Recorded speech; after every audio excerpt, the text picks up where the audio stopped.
नमस्कार शेतकरी मित्रांनो, आपण पाहत आहे सत्याची शेती। आज कापूस उत्पादक शेतकऱ्यांसाठी एक दिलासादायक आणि महत्त्वाची बातमी आहे। आज देशातील बहुतांश कापूस बाजारामध्ये कापसाच्या दरात 200 ते 300 रुपयापर्यंत सुधारणा दिसून आलेली आहे। ही सुधारणा अचानक झालेली नसून त्यामागे एक महत्त्वाचं कारण आहे। कापसाच्या आयातीवर 11% आयात शुल्क पुन्हा लागू करण्यात आलेलं आहे। याचा थेट आणि तात्काळ परिणाम आजच बाजारभावावर दिसून आला आहे। आयात शुल्क लागू होताच बहुतांश बाजारामध्ये कापसाचे दर 200 ते 300 रुपयांनी वाढलेले दिसत आहेत। आज देशातील अनेक बाजारामध्ये सरासरी कापूस दर 7,700 ते 8,000 रुपयांच्या दरम्यान नोंदवला गेला आहे। आपण मागील काही दिवसापासून सतत सांगत होतो की नवीन वर्षात कापूस बाजार सरकारच्या आयात धोरणावर अवलंबून असेल। 31 डिसेंबर रोजी शुल्कमुक्त कापूस आयातीची मुदत संपली आणि सरकारकडून याला कोणतीही मुदतवाढ देण्यात आलेली नाही। त्यामुळे 1 जानेवारी पासून आपोआप 11% आयात शुल्क लागू झालेला आहे आणि याचाच फायदा आता कापूस बाजाराला मिळताना दिसतोय। पुढे कापसाचे दर कसे राहतील हा सगळ्यात महत्त्वाचा प्रश्न आज प्रत्येक शेतकऱ्याच्या मनात आहे।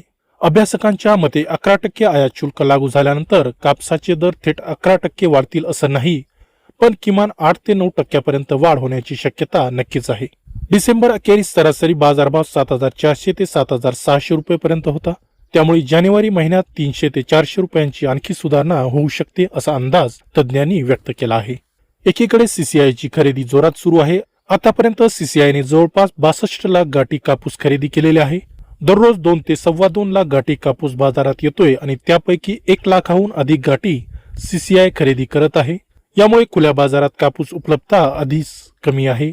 आता त्यातच आयात कापूस महाग होणार असल्यामुळे देशांतर्गत बाजारभावांना आणखी आधार मिळू शकतो। धोरण बदललं तर काय होऊ शकतं ते आपण पाहूयात। मात्र इथे एक महत्त्वाचा धोका आहे। सरकारने जर पुन्हा शुल्कमुक्त आयातीला मुदतवाढ दिली किंवा नवीन नोटिफिकेशन काढलं तर कापसाच्या दरावर थोडा दबाव येऊ शकतो। उद्योगांकडून सरकारवर सातत्याने दबाव आहे की आयात शुल्क कायमस्वरूपी काढून टाकावं किंवा किमान मार्च पर्यंत शुल्कमुक्त आयातीला मुदतवाढ द्यावी। जर उद्योगांची मागणी मान्य झाली तर दरात काहीशी नरमाई येऊ शकते। शेतकरी की सरकार, फायदा कोणाचा आहे ते आपण बघूयात। उद्योगाचं म्हणणं असं आहे की बहुतांश शेतकऱ्यांनी आधीच कापूस विकलेला आहे। काहींनी सीसीआयला दिला तर काहींनी खुल्या बाजारात विक्री केली। त्यामुळे आता दर वाढले तरी त्याचा मोठा फायदा सरकारकडे असलेल्या कापूस साठ्याला मिळेल असं उद्योगांचं मत आहे।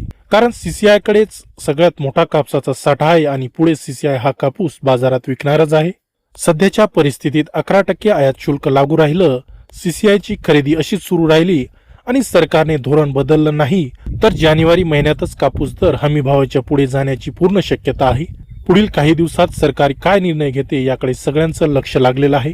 जर तुम्हाला वाटत असेल की हा बदल शेतकऱ्यांच्या फायद्याचा आहे की सरकारच्या, तुमचं मत कमेंट बॉक्समध्ये नक्की सांगा। अशाच कापूस बाजार अपडेटसाठी सत्याची शेती या चॅनलला सबस्क्राईब करा, व्हिडिओ लाईक करा आणि जास्तीत जास्त शेतकऱ्यांपर्यंत शेअर करा। धन्यवाद।